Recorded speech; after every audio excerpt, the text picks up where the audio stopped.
Hey everyone, Dusty here. Today I'm sharing with you another Getting to Know a Triathlete video, and today's guest is fellow YouTuber and triathlete Matt LeGrand.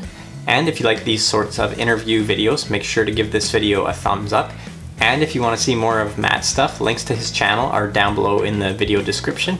And without any further ado, here's my interview with Matt. Hey guys, my name is Matt LeGrand, and Dusty asked me to just roll through a couple of questions, and I thought it'd be fun. So Dusty, thanks for asking me. I do really appreciate it. I know you have some tough questions for me, so hit me with it. Hit me with the hard stuff. What do you got? What do you got first?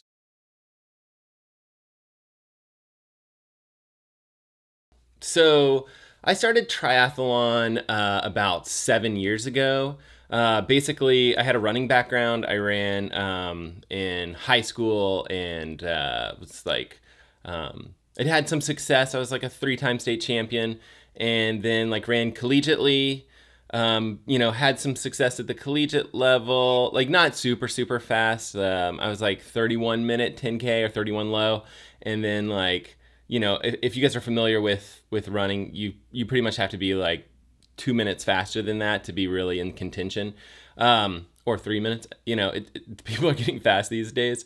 But after collegiate running, I kind of floundered for a little bit, just with like some Achilles issues and things like that. I finally had a doctor just say like, hey, you need to take a break from running. I went from running, like 120 miles a week down to like probably like 10 miles a week or something crazy. And I was just working a lot and just running very little. And the doctor was like, just stop running for a while and see if your Achilles gets better. And I didn't love that idea very much. So what I did was I was like, okay, well, that's fine, but I'm going to go buy a bike like this day that I'm going to stop running. And, and same thing, I'm going to be like, I'm going to go get in the pool immediately.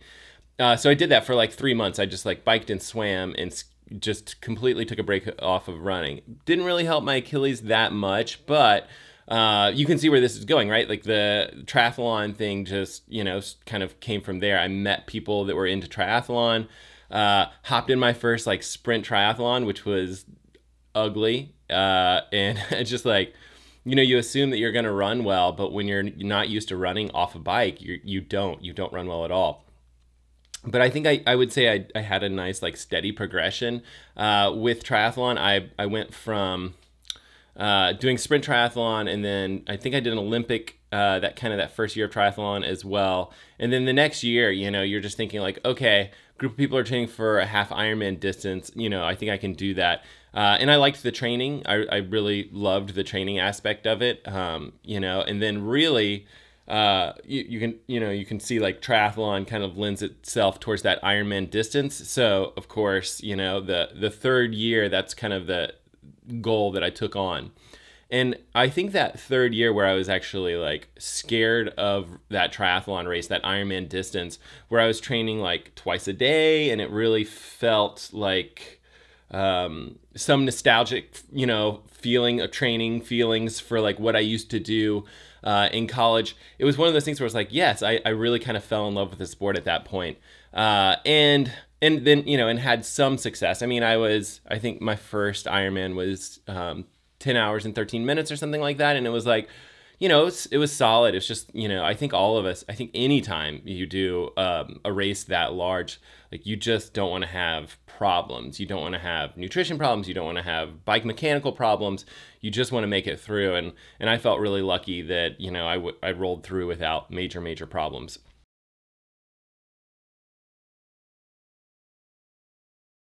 Okay, my favorite thing about triathlon is kind of what I alluded to earlier, which is you have these 3 sports.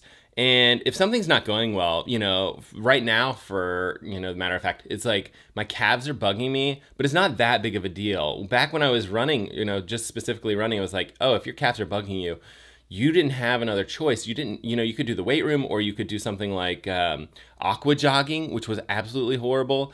But you couldn't just be like, oh, I'm just going to go bike for 7 hours. Like if you're not running, or if you have some other injury, whether it's like shoulder, swimming injury, or, you're not able to bike, you have these other sports that you can totally fill in. So that's really one of my favorite things about triathlon.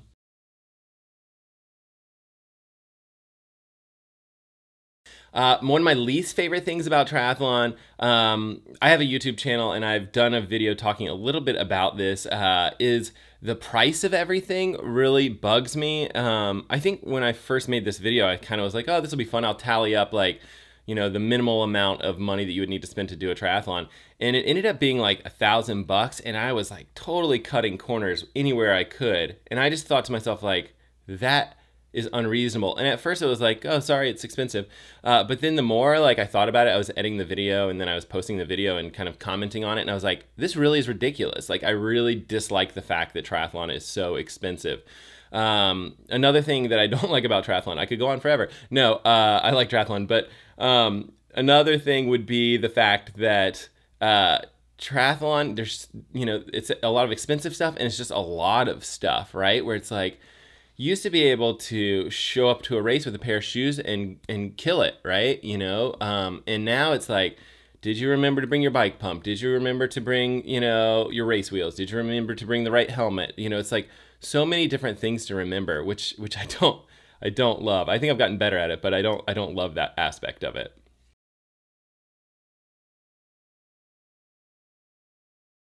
My current bike setup, behind me is a Trek Speed Concept. It's not the current model. I think this is like a 2012 model. So it's starting to get a little long in the tooth, but it's a great bike. I mean, I'm riding Flow cycling wheels, which the type that I have, Flow makes a couple of different styles. They have full carbon wheels, and then they also have like kind of normal aluminum wheels, but then they actually wrap like carbon fairing around them to kind of add that aerodynamic aspect to them.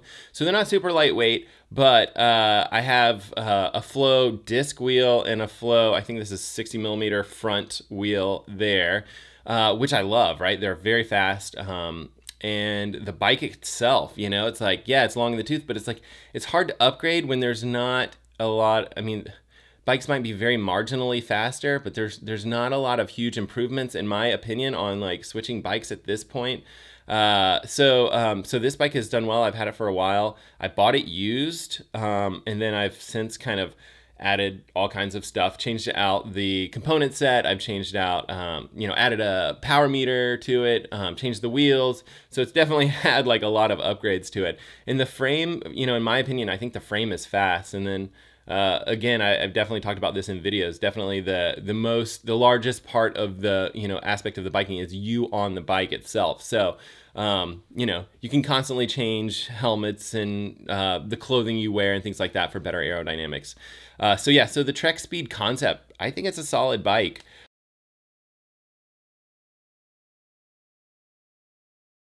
My favorite race. So my favorite race, I love like Ironman Canada. I've done it twice and I'm signed up to do it again next summer. So, I definitely am hoping to, post some videos and just kind of talk a little bit about like my training building towards that kind of Ironman race. I love it because it's very like kid friendly. I live in Portland, Oregon area, actually just north in Washington. It's a race that I can drive to, which is great because I don't have like an easy way to fly this bike. And there are other races like smaller that I really like in this area. There's a racing company called Y Racing Events, and I typically will either like volunteer or help them, in a lot of different ways. And I do a ton of their races. They're super fun. I love being able to just like wake up, in my own bed, morning of the race and shoot over to do whatever the race is, Olympic distance. They do have a really nice race in outside of Bend, Oregon, which is a little bit of a drive, but it's called the Pacific Crest Triathlon, and they have a half Ironman distance. It's actually a little longer than a half Ironman distance, but it is beautiful. You're in the high desert, and I love that race as well.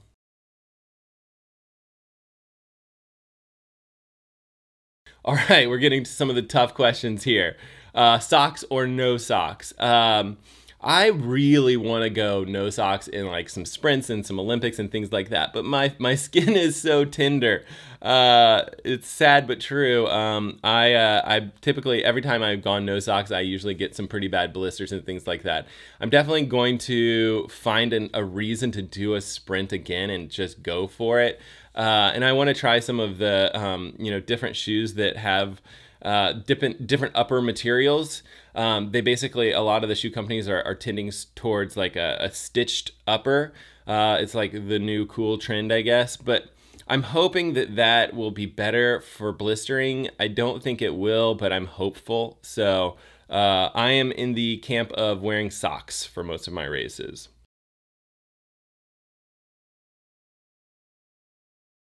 There's so many cool like running workouts, but I want to I'll try to think of something like triathlon specific.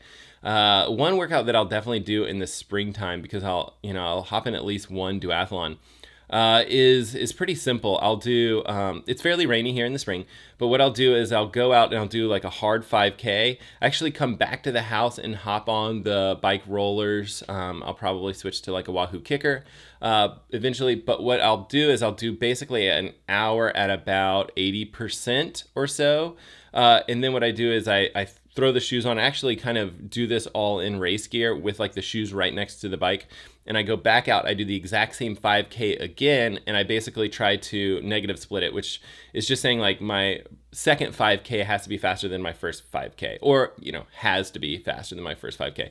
It has always been faster than my first 5K. So a little bit conservative on the first 5K, and then all the way out on the last 5K, bringing it home pretty fast. I like that workout. I think it's hard. I think your legs feel a little jello-y from the bike.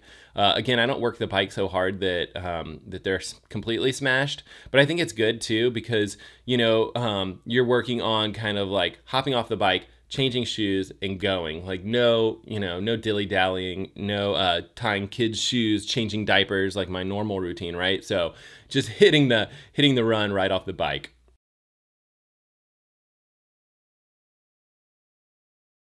I get these questions all the time, like, hey, what's that one workout that I can do? What's the secret to running fast? What's the, oh, you crushed that triathlon. Like, how did you do that? What's the secret? And everyone's looking for that, like, quick fix or whatever it is. And the best training advice I think that I can give is that there's no secret. There's no secret workout that's magical. The training advice that I would recommend for you is train your ass off, right? Like train hard, train every day, train consistently, and you will get better, if you can develop these habits and patterns where you're training, whether it's twice a day or whatever it is, where you're really working hard and you're looking at like, hey, I'm going to do this for the next 365 days or whatever it is, where you're working towards a goal. That's where you're going to see improvements. Stay healthy, stay at it, and you will get faster.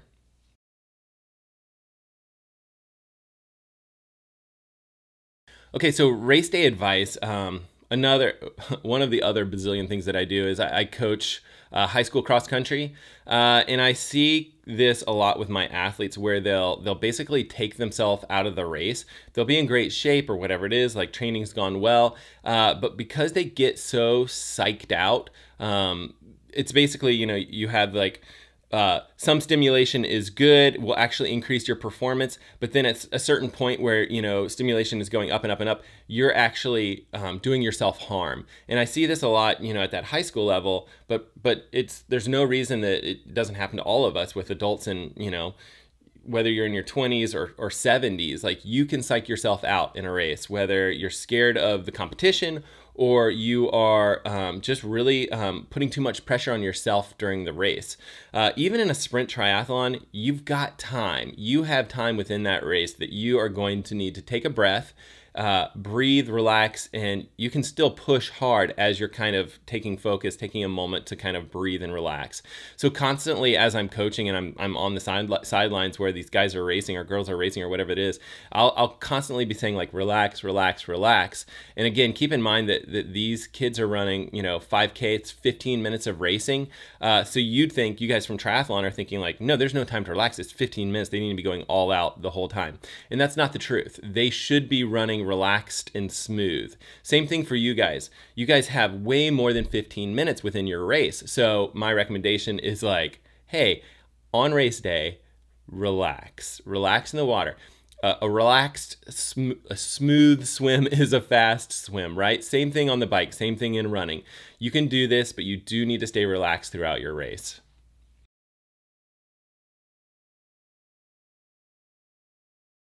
What is my favorite cheat meal or snack? Tough questions, tough questions. So yeah, my wife makes like this amazing like homemade pizza, and I don't know if I consider it like a cheat meal, but it's definitely fantastic, right? It's like, I guess it's a cheat meal in that I always overeat from what I should eat. I probably should eat like 2 slices or 3 slices of pizza, and I'm always like constantly going back for seconds. And then the kids don't finish their food, so I finish their food all the time. Cheat snacks, you know, we got Halloween coming up. I'm probably gonna eat more sugar than I should, and really, you know, when I'm thinking about Ironman Canada and all the hills that are in Whistler, the mountains that I'm gonna be climbing, I do know that like weight is gonna play like a key role. So I'm gonna try and be better. I promise, Dusty. I promise I will try to be better. All right, so Dusty, thanks so much for taking the time to interview me with these questions. I do appreciate it. And thanks for just giving me the opportunity to just introduce myself to everyone that is watching you. And I want to say this, like, Dusty, I think you and I are on the same wavelength. I think you and I actually believe that, you know, people aren't born with the information on like how to do triathlon. This is information that, you know, needs to be passed out and needs to be disseminated amongst all of the either new triathletes or experienced triathletes. And I think it's really, you know, it's up to us to do that. And I think it's up to anyone else that's interested in helping us. You know, we really do believe that it's a good sport, and we believe that anyone should be able to do it. And we want to make sure that that information is easily, readily available for people to consume. So with that, thanks so much for watching, and we will see you in the next video.